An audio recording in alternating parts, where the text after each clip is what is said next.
స్థానిక రజక చెరువు దగ్గరలోని అంబేద్కర్ విగ్రహం వద్ద 77వ గణతంత్ర దినోత్సవాన్ని దళిత సంఘాల ఆధ్వర్యంలో ఘనంగా నిర్వహించారు.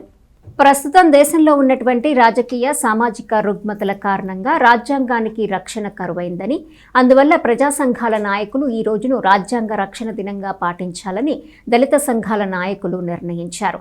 దళిత సంఘాల ఆధ్వర్యంలో స్థానిక రజక చెరువు దగ్గరలోని అంబేద్కర్ విగ్రహం వద్ద 77వ గణతంత్ర దినోత్సవాన్ని నిర్వహించారు. ఆంధ్ర ప్యారిస్ నుంచి అసలు ప్యారిస్ వెళ్లి వచ్చిన కారుమంచి భగత్ ముఖ్య అతిథిగా పాల్గొన్నారు. న్యాయవాది పిల్లి విద్యాసాగర్, కారుమంచి రవికుమార్, తెనాలి బార్ అసోసియేషన్ అధ్యక్షుడు బేతాల ప్రభాకర్, ఆచార్య నాగార్జున విశ్వవిద్యాలయం Ambedkar chair professor doctor Kanaparthi Abraham Lincoln మాట్లాడారు. అంబేద్కర్ సేవా ట్రస్ట్ కార్యదర్శి దూబా సందీప్, గడ్డేటి సుందర్, కోడూరు బాబు, రాజు, శెట్టిపల్లి వరుణ్ దేవ్, ప్రేమ్ రాజ్ తదితరులు పాల్గొన్నారు. రిపబ్లిక్ డే జరుపుకున్నటువంటి భారత రాజ్యాంగ డాక్టర్ బిఆర్ అంబేద్కర్ గారి మరి ఇంపార్టెన్స్ నేను ఇక్కడ తెలియాలని చెప్పేసి, మరి అదేగాక ఆయన మాకు ఒక స్ఫూర్తిదాత, బోర్న్ ఫర్ డిగ్నిటీ. మరి అలాగే నేను ఇక్కడ ప్యారిస్ నుంచి ఇక్కడికి ఆయన గుర్తు తెచ్చుకోవడానికి నేను ఇక్కడికి వచ్చున్నాను.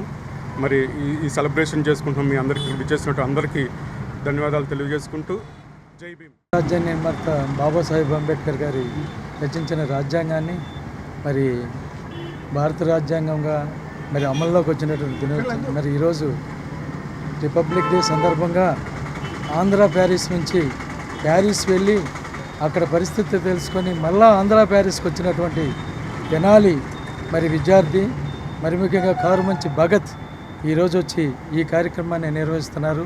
వారికి అభినందన తెలియజేస్తున్నాం. ఎందుకంటే గణతంత్ర దినోత్సవం వేడుకలు ఘనంగా జరుపుకోవాలని, భారత రాజ్యాంగ నిర్మాతను గుర్తు చేసుకోవాలని, బాబాసాహెబ్ అంబేద్కర్ ఆశయాలని, ఆలోచనలను ప్రజల్లోకి తీసుకెళ్లాలని మరి కృతనిశ్చయంతో తను తీసుకున్నటువంటి నిర్ణయానికి మేమందరం కూడా అభినందిస్తూ ఈ కార్యక్రమానికి ఇచ్చేసిన ప్రతి ఒక్కరికి కూడా ఈరోజు 77వ గణతంత్ర దినోత్సవ కార్యక్రమాలు తెనాలి నెహ్రూ రోడ్డు, ప్రకాశం రోడ్డులోని బాబాసాహెబ్ అంబేద్కర్ సర్కిల్ నందు ఘనంగా నిర్వహించడం జరుగుతూ వస్తూ ఉంది. మిత్రులారా, ఈరోజు ప్రపంచవ్యాప్తంగా ఉన్నటువంటి భారతీయులు మొత్తం కూడా సమానత్వానికి సూచికగా, స్ఫూర్తికి చిహ్నంగా, త్యాగానికి ప్రతీకగా భారత రాజ్యాంగం అనేటువంటిది 2 సంవత్సరాల 11 నెలల 18 రోజులు బాబాసాహెబ్ డాక్టర్ బిఆర్ అంబేద్కర్ గారు అహర్నిశలు శ్రమించి రచించడం జరుగుతూ వచ్చింది. ఈ రోజున భారత రాజ్యాంగం అనేటువంటిది స్వేచ్ఛ, సమానత్వం, సౌభ్రతత్వం, సమన్యాయం, సామాజిక న్యాయానికి చిహ్నంగా, ప్రజాస్వామ్య వాదానికి చిహ్నంగా, ఆర్థిక ప్రగతికి చిహ్నంగా ఈ రోజున భారత రాజ్యాంగం అనేటువంటిది నిలుస్తూ వస్తూ ఉంది. మిత్రులారా, స్త్రీ సమానత్వాన్ని కోరుకుంది, మరి సమానత్వాన్ని కోరుకుంది.